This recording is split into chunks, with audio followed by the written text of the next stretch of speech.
신명기 21장 10절부터 17절 말씀 마음을 집중하시고 함께 읽어봅니다. 네가 나가서 적군과 싸울 때에 내 하나님 여호와께서 그들을 내 손에 넘기심으로 네가 그들을 사로잡은 후에 네가 만일 그 포로 중에 아리따운 여자를 보고 그에게 연연하여 아내를 삼고자 하거든 그를 네 집으로 데려갈 것이요 그는 그 머리를 밀고 손톱을 베고 또 포로의 의복을 벗고 내 집에 살며 그 부모를 위하여 한 달 동안 애곡한 후에 네가 그에게로 들어가서 그의 남편이 되고 그는 내 아내가 될 것이요 그 후에 네가 그를 기뻐하지 아니하거든 그의 마음대로 가게 하고 결코 돈을 받고 팔지 말지라 네가 그를 욕보였은즉 종으로 여기지 말지니라. 어떤 사람이 두 아내를 두었는데 하나는 사랑을 받고 하나는 미움을 받다가 그 사랑을 받는 자와 미움을 받는 자가 둘 다 아들을 낳았다 하자. 그 미움을 받는 자의 아들이 장자이면 자기의 소유를 그의 아들들에게 기업으로 나누는 날에 그 사랑을 받는 자의 아들을 장자로 삼아 참장자 곧 미움을 받는 자의 아들보다 앞세우지 말고 반드시 그 미움을 받는 자의 아들을 장자로 인정하여 자기의 소유에서 그에게는 두 몫을 줄 것이니 그는 자기의 기력의 시작이라 장자의 권리가 그에게 있음이니라. 아멘. 오늘 읽은 말씀을 보시면은 우리 삶의 아주 소소한 일상에서 일어나는 일들을 하나님께서 얼마나 세심하게 배려해 주시는가. 그러면은 하나님은 큰 틀에서 이 온 우주의 역사를 주관하시기도 하지만 우리 개인의 삶 속에서도 이렇게 귀한 관심을 갖고 계시다는 것을 알 수 있어요. 교회 이 성경의 전체 흐름을 봐도 이제 그 전체적인 것을 이제 총론이라고 그러잖아요. 총론으로 보면은 성경의 목적은 예수님과 하나님 나라가 목적이에요.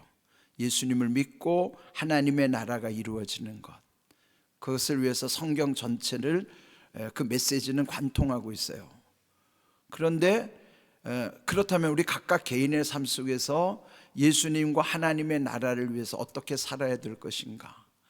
그러면은 우리의 한 개인은 전체에서 보면은 지극히 미약하잖아요. 아무것도 아닐 수도 있어요. 우리가 생각할 때는 사소한 한 점에도 불과하지도 않을 수도 있죠. 그렇지만 하나님은 큰 역사 속에서 나라고 하는 개인의 작은 역사까지도 세심하게 보고 계신다는 거예요. 그러면 오늘 이 주신 말씀도 하나님의 뜻을 우리 가운데서 어떻게 우리가 잘 적용해야 할 것인가. 그래서 우리는 날마다 말씀 안에서 지혜를 구하고 그 지혜의 말씀대로 살아가려고 또 우리는 늘 또 능력도 구해야만 하는 것입니다. 지혜만 있다고 해서 그 말씀대로 살지 못해요. 알아도 못하는 일이 얼마나 많습니까? 물론 몰라서 못하는 것은 더 많지만 알고도 못하는 것은 우리가 무능력하기 때문이죠. 그렇기 때문에 알게 되는 것은 지혜고 그것이 지혜가 우리 가운데 이루어지게 하는 것은 능력이에요. 지혜가 있다고 해서 반드시 능력도 임하는 건 아니거든요. 그래서 두 가지를 함께 구해야 돼요. 지혜를 부어주셔서 깨닫게 하시고 그 깨달은 바를 내가 감당할 수 있도록 능력도 입혀주시옵소서. 강단에서 여러분에게 전해지는 말씀은 여러분에게 기도 제목이에요. 왜 내 믿음의 체계가 허술한가를 잘 점검해 보세요. 그러면 여기서 말씀 속에서 나는 이런 부분이 지금 잘 안 이루어지고 있구나. 말씀이 내 가운데 성취가 안 되는 것은 말씀과 나 사이에 무언가가 지금 끊어져 있기 때문에 연결이 안 돼서 그 능력이 나한테 오지 않는 거예요. 그러면 거기 끊어진 부분이 뭔가를 여러분이 잘 깨달아야 돼요. 그 지혜가 있어야죠.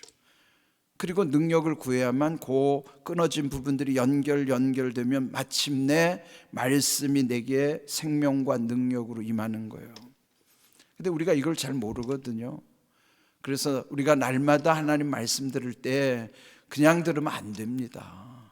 그 말씀이 내게 흘러 들어오도록 내 속에 뭐가 끊어져 있는 부분이 있는가, 그거 깨닫는 지혜 구하시고 감당할 수 있는 능력을 구하실 때 말씀이 그대로 내게 하나님께서 주시는 지혜와 능력으로 우리가 경험할 수 있는 거예요.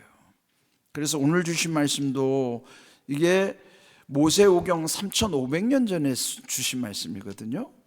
3500년 전과 지금 우리하고는 삶의 구조도 다 다른데 이거 그대로 적용 안 되죠. 그러면 이 3500년을 뛰어넘는 시간과 공간 초월하신 하나님의 말씀이 오늘 내게 어떤 의미가 있는가에 대해서 그걸 깨달아야 된다고요. 그러니까 오늘 주신 말씀을 여기에 잘 헤아려 보세요. 자, 오늘 10절부터 14절에 보면은 이제 앞에서 보면 전쟁에 관한 기록들이 있었어요. 그러면 그 전쟁에서 혹시 포로를 잡았는데 그 여인 중에 아주 아리따운 여인이 있어서 아내로 삼고 싶은 마음이 드는 거예요. 그러면 그럴 때 어떻게 할까? 근데 원래 그 가나안의 7 부족과는 모든 교류를 하지 못하도록 이미 앞에서 이 신명기 7장 3절에서 다 말씀하셨어요. 가나안에 들어가면 그 땅의 7 부족과는 그 아들들을 사위로 삼지도 말고 딸들을 며느리로 삼지도 말라고 그랬어요. 그는 결혼을 완전히 금지시킨 거예요. 그래서 여기서 말씀하는 전쟁 포로 중에 여인을 아내로 삼는 규정은 그 가나안에 해당되지 않고 주변의 나라들과 전쟁하는 중에 혹시라도 마음에 들어서 연연하는 여인이 있다면 이렇게 하라는 거예요. 7장 3절에 이미 가나안 그 땅에 있는 그 부족들과는 철저히 혼인하지 못하도록 막아 놓으셨어요. 그러나 주변의 이방인과 다른 나라들과의 전쟁할 때 혹시 여자 포로 중에 혹시 사랑하는 마음이 생겨서 아내로 삼고 싶을 때는 이렇게 해라 하는 내용이죠. 11절을 보시면은 만일 그 포로 중에 아리따운 여자를 보고 연연하여 아내를 삼고자 하면 하나님이 얼마나 세심하세요.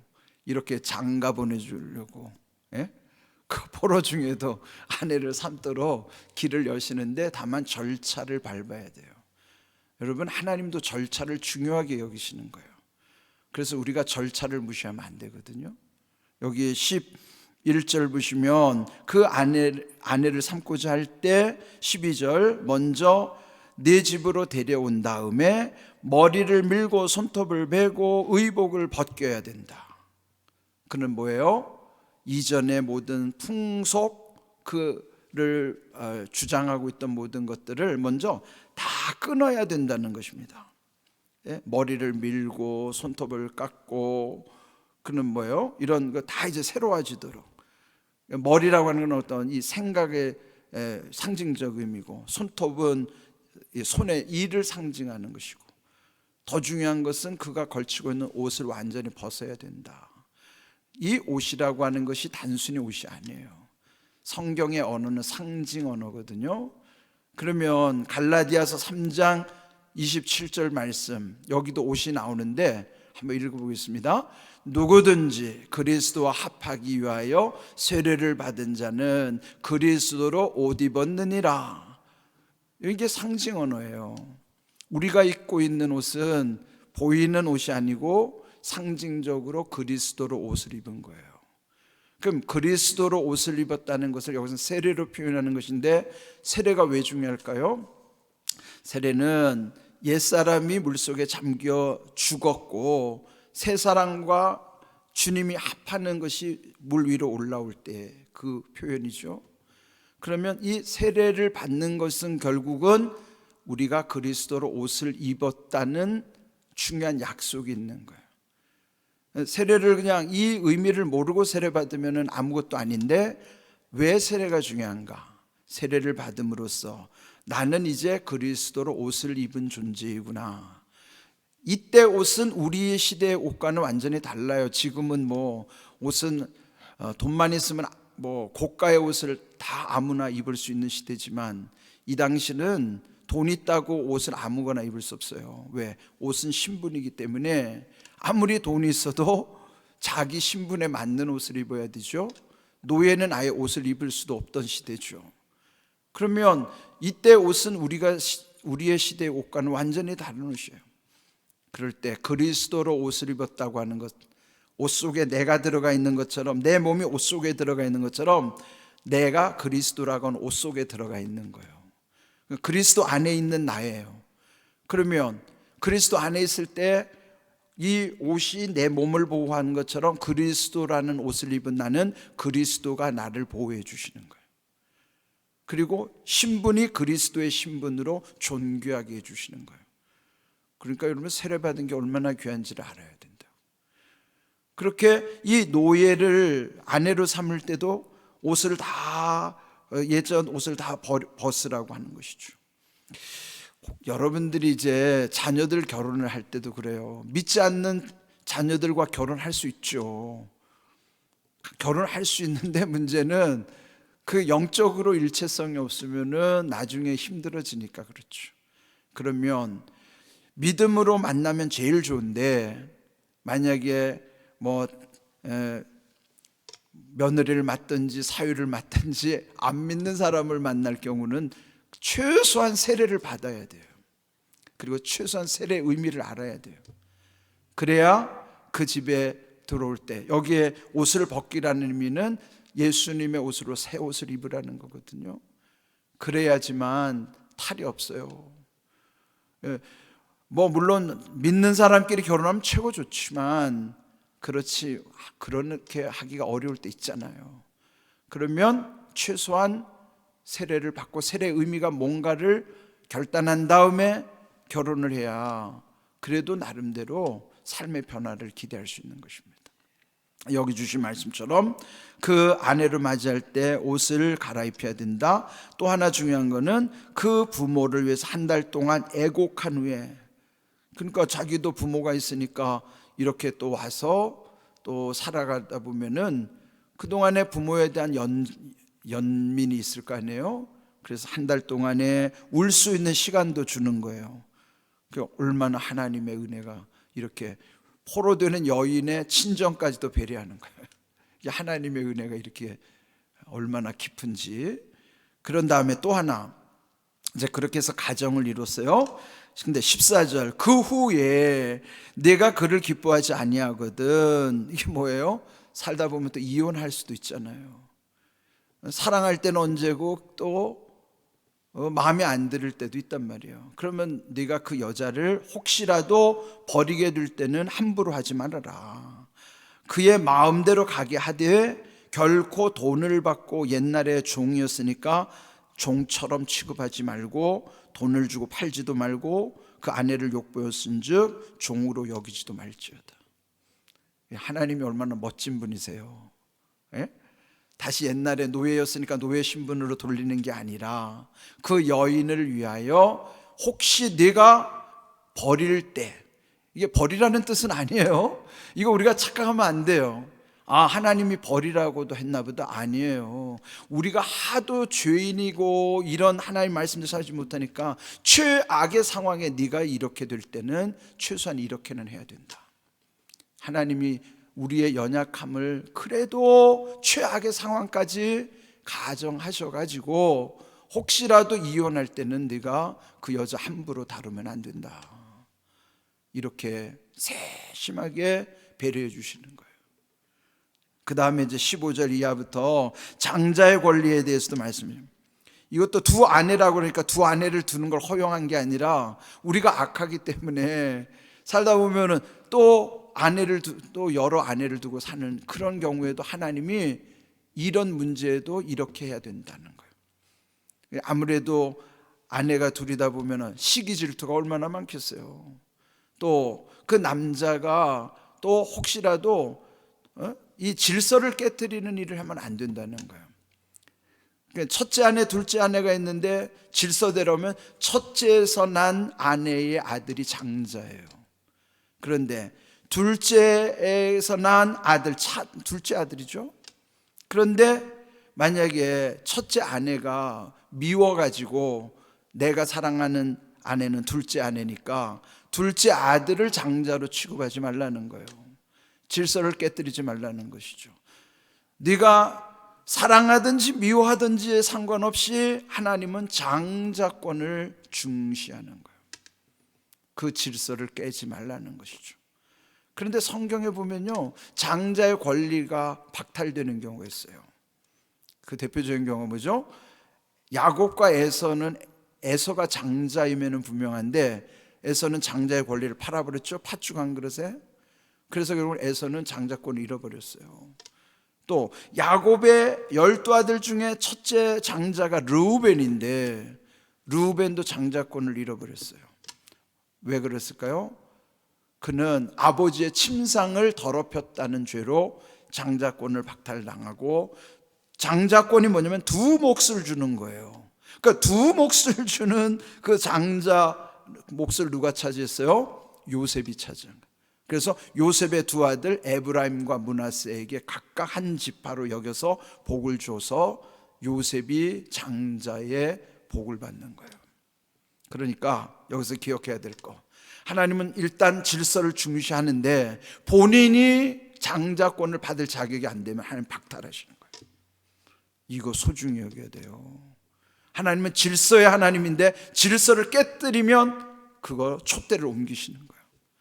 그렇다면 오늘 우리 교회나 가정이나 개인에게 있어서도 하나님은 우리에게 이 장자의 권리를 주셨어요. 예수 그리스도의 거기에 다 연관이 되면은 예수 그리스도는 우리에게 이렇게 예수님의 장자의 권리를 예수님을 통해서 주신 것이지만 우리가 합당하지 못하면 그게 다 박탈되는 거예요. 중요한 건요, 하나님 우리에게 은혜를 주신데 복의 복을 더하신 하나님이란 말이야. 그러니까 복의 복이 뭐예요? 그게 두 몫의 복이라고요. 우리가 구하는 것보다 더 주시기를 원하시는 하나님이란 말이에요. 여러분이 구할 때 여러분이 구하는 것보다도 더 주시고자 하는 하나님이라고요. 그래서 오늘 이 주시는 귀한 은혜 가운데 우리의 삶을 늘 돌아보면서 내가 은혜에 합당한 그릇이 돼야 돼요. 은혜에 합당하지 않으면 하나님은 그를 박탈하십니다. 오늘 주신 귀한 말씀 속에 하나님이 얼마나 세심하게 이렇게 배려해 주시고 또 은혜를 부어주시고 질서를 중시하시고 하는가, 이런 하나님을 깨달으면요, 하나님 얼마나 좋으신 하나님, 그러나 두려운 하나님이에요. 좋으신 하나님 속에는 두려운 하나님을 잊어버리면 안 돼요. 그래야 우리에게 주시는 은혜와 복을 놓치지 않아요. 이런 귀한 은혜 가운데 여러분 날마다 감사하는 믿음으로 약속을 이루는 삶 되기를 주님의 이름으로 축복합니다. 아멘. 1,000번